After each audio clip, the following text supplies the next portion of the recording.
तो स्वामी जी आपका बहुत बहुत स्वागत है।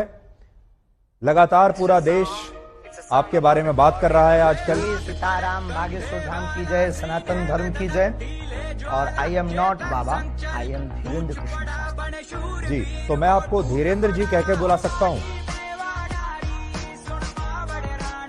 बिल्कुल, धीरेन्द्र जी, शास्त्री जी, महाराज जी, संबोधन से, क्योंकि ना तो दाढ़ी मूछ है ना हमने संन्यास किया जी। हाँ, नहीं वैसे लोग कहते हैं कि आप बहुत हैंडसम लगते हैं और आपकी उम्र भी सिर्फ 26 साल है। तो मैं शुरुआत यहीं से कर लेता हूँ।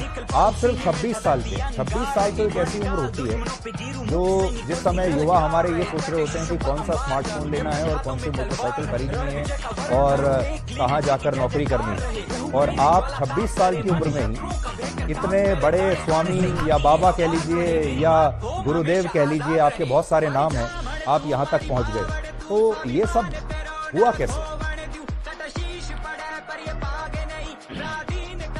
हमारे बागेश्वर धाम की परंपरा में पीढ़ी दर पीढ़ी पालन है। पूज्यपाद दादा गुरु जी भी लगाते थे और दादाजी के पहले भी एक संत थे, वो भी लगाते थे। तीसरी पीढ़ी में हम सेवा कर रहे हैं, तो बचपन से ही सनातन का जुनून है। तो सनातन की बात और सनातन की सेवा कर रहे हैं और अपने इष्ट और सनातन संस्कृति, साधु संतों की तपस्या का प्रचार कर रहे हैं। बस यही हमारी एक छोटी कहानी है। वाइट ही वाइट है, ब्लैक है ही नहीं।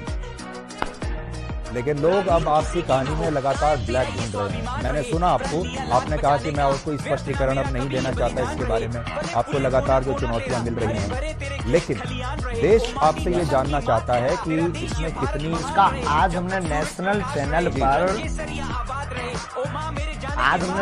चैनल के सामने लगभग 20 से 25 चैनलों के कैमरा लगे होंगे। 4 लाख लोग थे।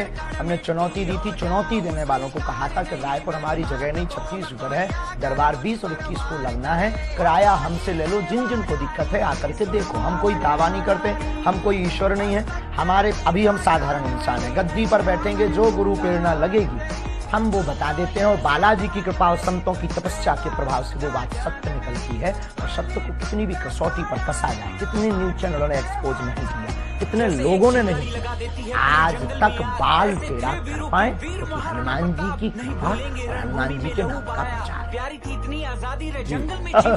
आप धीरेन्द्र जी, आप खुद को गुरुदेव कहते हैं, स्वामी जी भी कहते हैं, धर्म गुरु, संत, तो आपका परिचय क्या है? आप हैं कौन? ना तो हम कोई संत हैं, ना हम कोई स्वामी हैं, ना कोई हम मठाधीश हैं। बागेश्वर धाम के चरणों के सेवक हैं। और श्रीमान जी, हम आपको बता दें कि हम जिस प्रकार पिता अपने पुत्र के रोग पर भगवान से, ईश्वर से, डॉक्टरों से, लोगों से प्रार्थना करता, दुआ के लिए गुजारिश करता, निवेदन करता, वैसे ही हम गुरु होने के नाते, उस गद्दी की सेवादार होने के नाते, बागेश्वर पीठ के सेवादार होने के नाते और सनातन धर्म के सच्चे साधक होने के नाते और मंत्रों की चिकित्सा को जानने के नाते आने वाले लोगों के लिए उनकी श्रद्धा को देखकर ईश्वर से प्रार्थना है। हमने आपके वीडियोस लगातार देखे सोशल मीडिया पर, इंस्टाग्राम पर बहुत सारे वीडियोस आपके चलते रहते हैं, जिसमें आप अपने कागज लेकर बैठते हैं और लोगों की मन की बात को आप पढ़ लेते हैं। तो ये जो मन पढ़ने वाली मशीन है, ये कहाँ आपने लगा कर रखी है और कैसे पढ़ते हैं आप, और लोग इसी को चमत्कार मानते हैं? देखो भाई, ये भारत देश है, इसमें ऋषि मुनियों की परंपराएं विविध रही और भारत इसीलिए तो विश्व गुरु रहा। यहाँ खूब खोज की फाइयान यात्री जैसे विदेशी लोग आए, पर भारत को विश्व गुरु उन्होंने इसीलिए तो माना सबने, क्योंकि भारत में वैदिक परंपरा अति प्राचीन परंपरा है, ऋषियों की परंपरा है।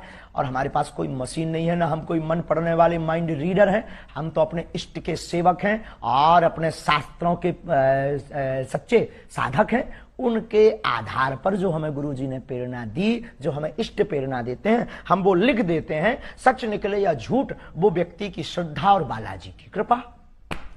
देखिए, आप लोगों की आवाज हम तक और हमारी आवाज लोगों तक पहुंचाते हो, वैसे ही हम अपने इष्ट की जो चेतना तरंग है और लोगों की जो अर्जी है, वो अपने इष्ट तक, इष्ट की तरंग को लोगों तक पहुंचाते। न आप कुछ हो, न हम कुछ।